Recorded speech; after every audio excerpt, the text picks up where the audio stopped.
Hola, buenos días. Vamos a ver hoy las bases genéticas de la evolución. Voy a empezar compartiendo pantalla, la presentación que ya está colocada en Academia.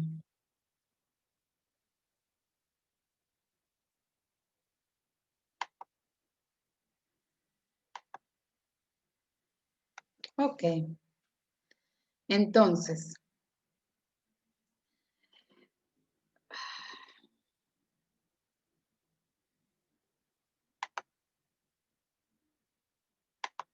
vamos. Aquí está, bases genéticas de la evolución. Comenzamos viendo la gran diversidad de seres vivos que ha habido en nuestro planeta y esto se debe a los cambios que se han producido en las condiciones del planeta y a que el material genético ha venido cambiando para la formación de todos estos individuos adaptados a las diferentes condiciones por las que ha pasado el planeta. Entonces, aquí tenemos el cariotipo humano. Tenemos 23 pares de cromosomas y en cada uno de ellos hay información genética. Estas son las dos cromosomas para el cromosoma 8. Estos son los pares. Este es una copia y este es otra copia. Entonces, estos son los cromosomas homólogos, ¿sí? Estos cromosomas, entonces, tiene cada uno una copia para un gen y eso se llaman alelos. Esos alelos, entonces, representan, pueden ser iguales o diferentes, pero esos alelos, en una población, pueden haber muchísimos alelos para esa determinada característica. Y esos alelos son diferentes porque han ocurrido cambios y esos cambios no tienen repercusiones letales. Pueden permanecer allí y eso es lo que produce esa gran variabilidad genética. Entonces, el tiempo evolutivo y las presiones selectivas son las que van a determinar cuando un determinado alelo le da ventaja o desventaja a un individuo.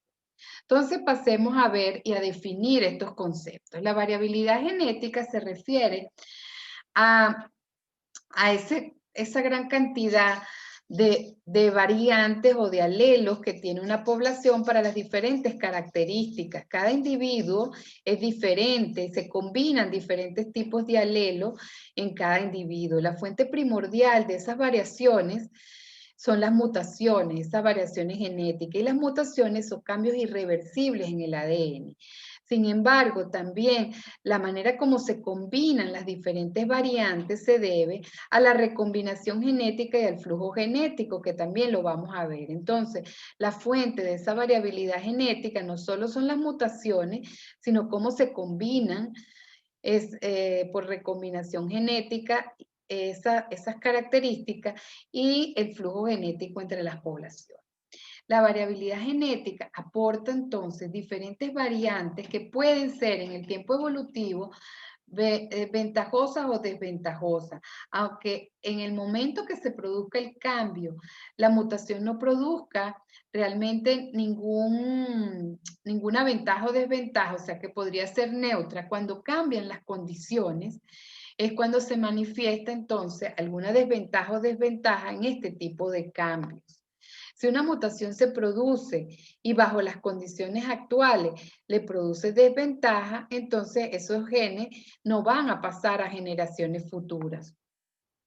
Entonces, aquí están las definiciones. Variaciones fenotípicas son aquellas que nosotros podemos ver que se observan en el individuo. Todas las variaciones fenotípicas vienen respaldadas por variaciones genotípicas, pero no todas las variaciones genotípicas pueden ser apreciadas por el individuo en un fenotipo. Cuando ocurre una mutación, por ejemplo, en una enzima, y esa enzima no, lo que disminuye esa mutación un poquito más o menos de actividad, nosotros no podemos ver esos cambios, esas mutaciones que ocurren en nuestro genoma.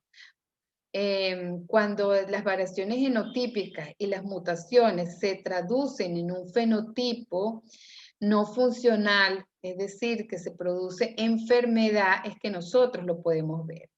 El polimorfismo se refiere entonces a todas las variaciones que hay en un mismo gen, es decir, todos los alelos que hay para un mismo gen en una población. Entonces, nosotros solo vamos a tener dos variantes porque somos diploides de esos alelos presentes en la población. Pudiera ser que tengamos la misma variante, pues que podamos tener el mismo alelo, pero para locus o genes que son altamente polimórficos, pues entonces podemos tener dos variantes de ese mismo gen en un individuo. Entonces, las mutaciones son los cambios de la información genética, los cambios irreversibles de información genética en un individuo, es decir, cambios en su secuencia de ADN. Las mutaciones las clasificamos por su ubicación, por su origen o por su nivel de cambio. Por su ubicación, cuando ocurre en células somáticas, estas células somáticas no van a aportar información a las nuevas generaciones, o sea que desde el punto de vista evolutivo no tienen relevancia, pero sí, sí con la expectativa de vida del individuo. Si una mutación somática produce cáncer, por ejemplo, y el individuo no llega a reproducirse, tampoco esos genes van a cambiar.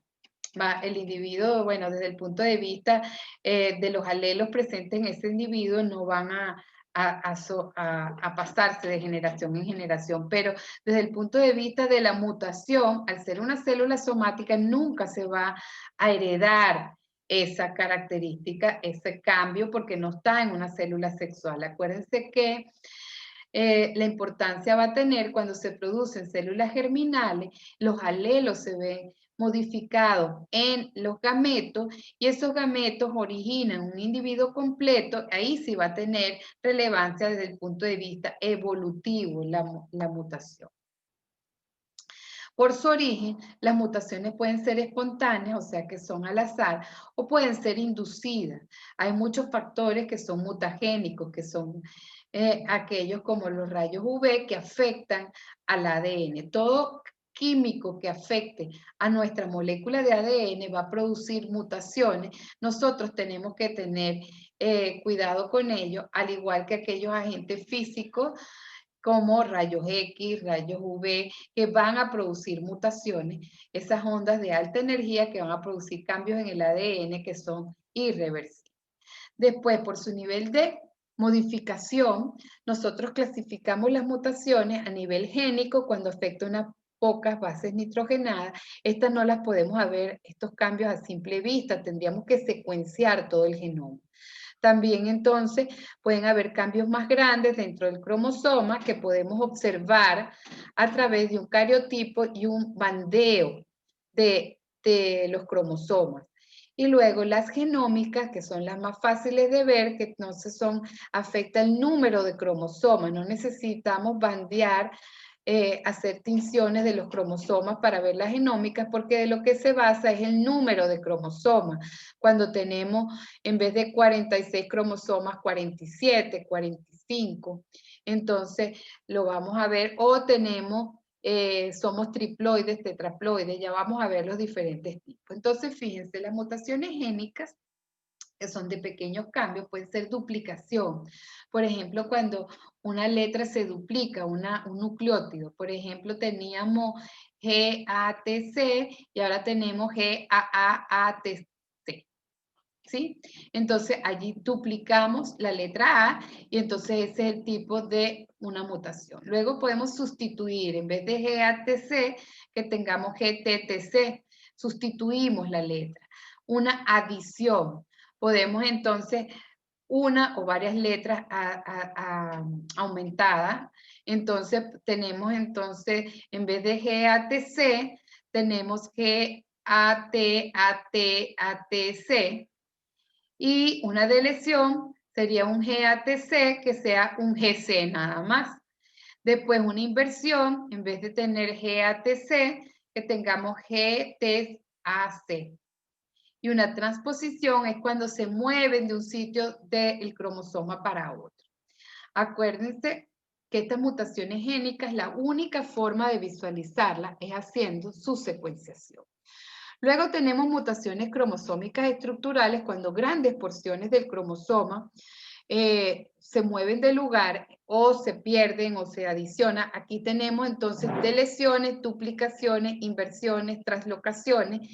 Entonces, deleciones cuando se pierde un gran segmento, duplicaciones cuando Se duplican fracciones grandes del cromosoma, inversiones cuando se invierte el orden de una porción grande y translocaciones. Vamos a ver aquí entonces cómo se vería esto.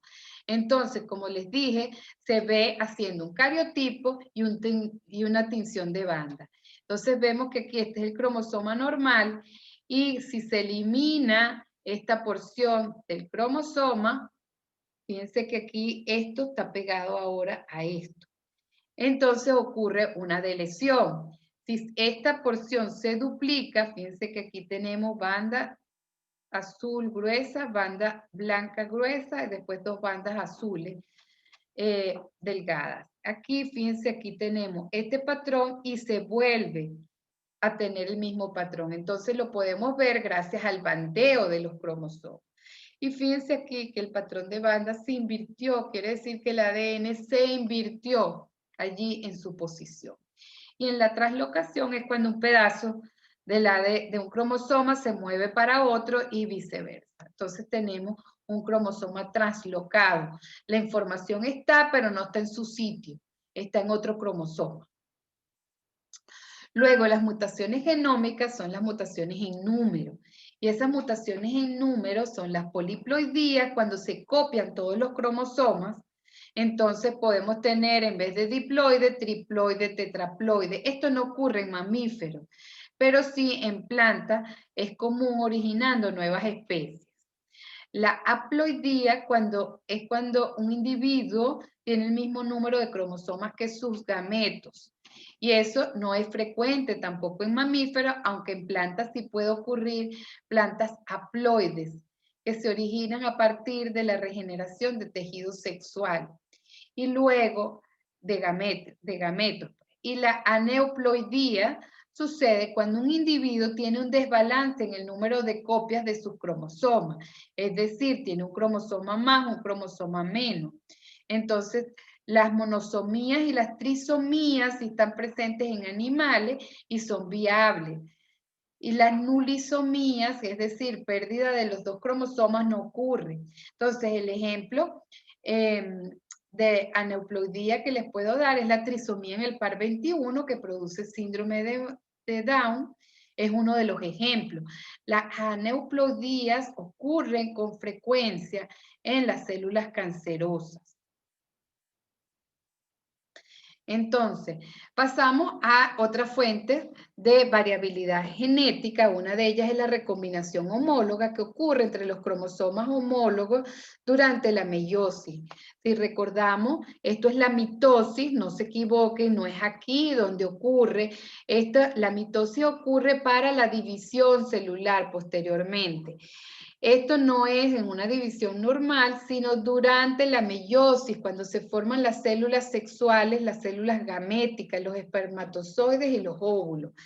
Entonces, partimos de una célula diploide y terminamos en una célula haploide, con la mitad de la carga genética. Entonces, fíjense, durante la replicación, esto es un par de cromosomas, el ADN se replica y vemos entonces que está copiado. Estas son las cromátidas hermanas y estos son cromosomas homólogos. Y los cromosomas homólogos, fíjense lo que ocurre, pueden compartir su ADN y combinar el ADN para generar nuevas combinaciones. Y esas nuevas combinaciones dan lugar que aquí tenemos, fíjense, por eso se les ha coloreado aquí el azul y el rojo.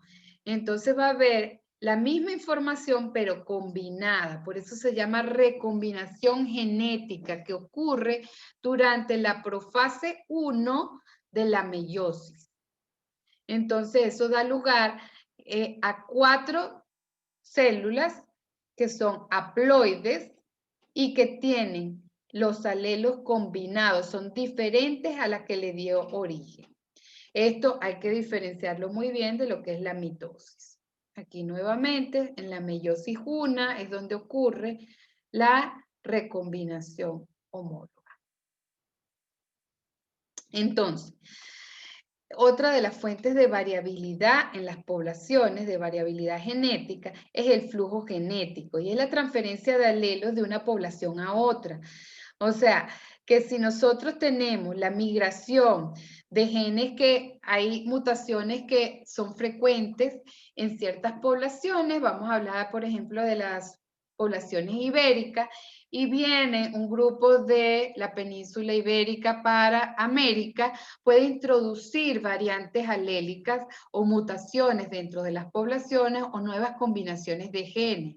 Entonces, eso se debe, los individuos a veces no lo vemos, sino cuando solo se muestra en esa variabilidad fenotípica. Pero eso es lo que hace que haya entonces importantes cambios en las frecuencias genéticas, en las frecuencias de ciertos alelos en una población. Entonces, el flujo genético hoy se ha dado gracias a que los sistemas de transporte y las migraciones han cambiado durante el último siglo de forma importante. Y bueno, con todos los sistemas de transporte, desde que se empezaron a crear entonces las embarcaciones para ir de un continente a otro continente, entonces esa movilidad hace que el flujo genético hoy día sea mucho más dinámico y complejo de analizar.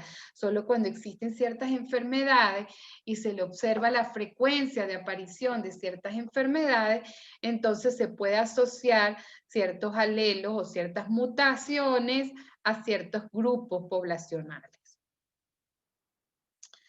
Por último, el último tema trata de la epigenética, que son cambios reversibles, no son como las mutaciones, sino cambios reversibles.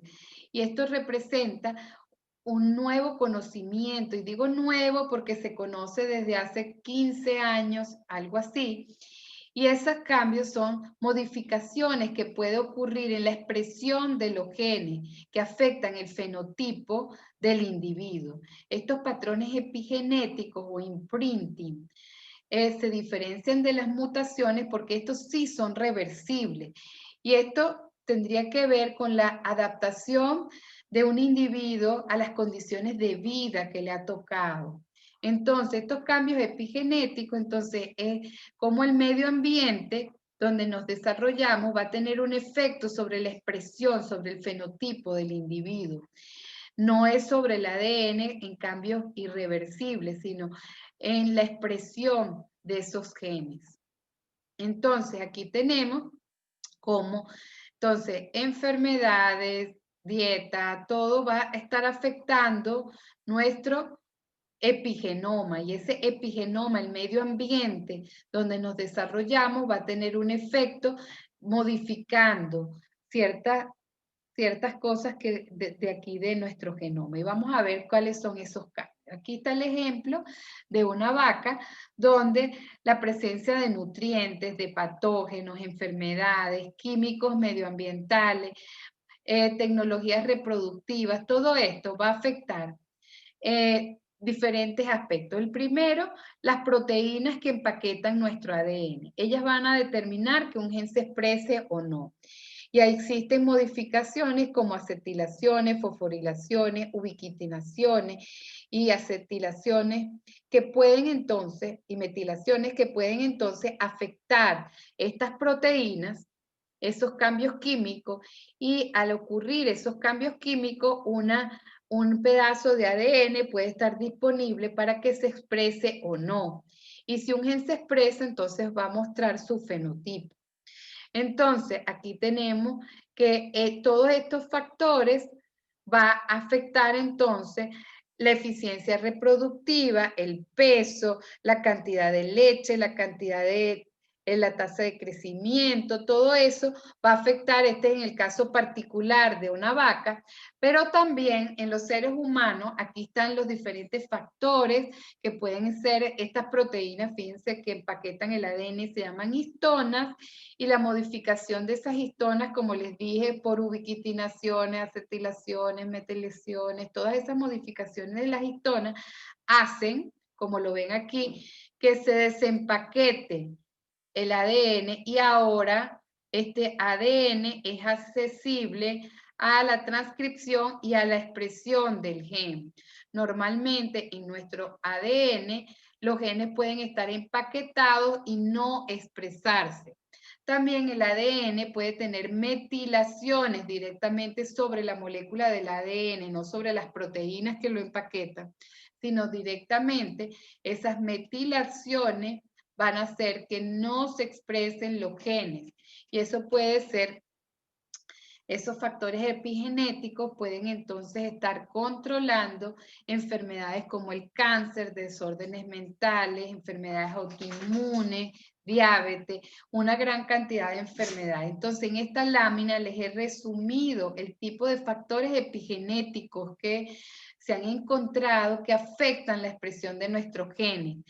Son la modificación de las histonas, que son estas proteínas que empaquetan el ADN, las metilaciones del ADN y también la expresión de ciertos microRNA que afectan la expresión y el tiempo que estos mensajeros de ADN van a estar presentes en el ambiente celular y las proteínas que se van a expresar. Entonces, esa regulación del fenotipo a través de factores epigenéticos que son reversibles hacen un gran cambio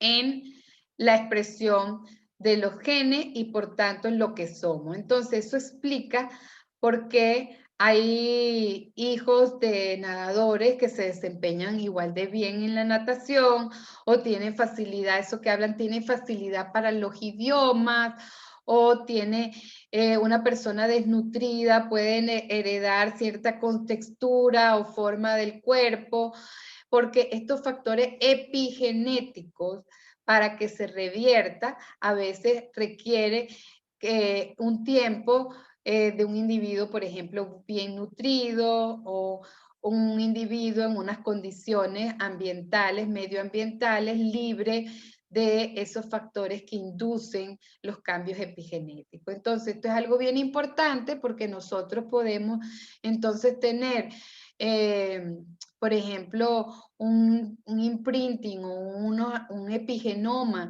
que nos haga que seamos adictos a algo y nosotros podemos cambiar ese epigenoma y hacernos personas más saludables que va a tener beneficio a nuestras próximas generaciones y a la evolución de los individuos que entonces nos sucedan en nuevas generaciones.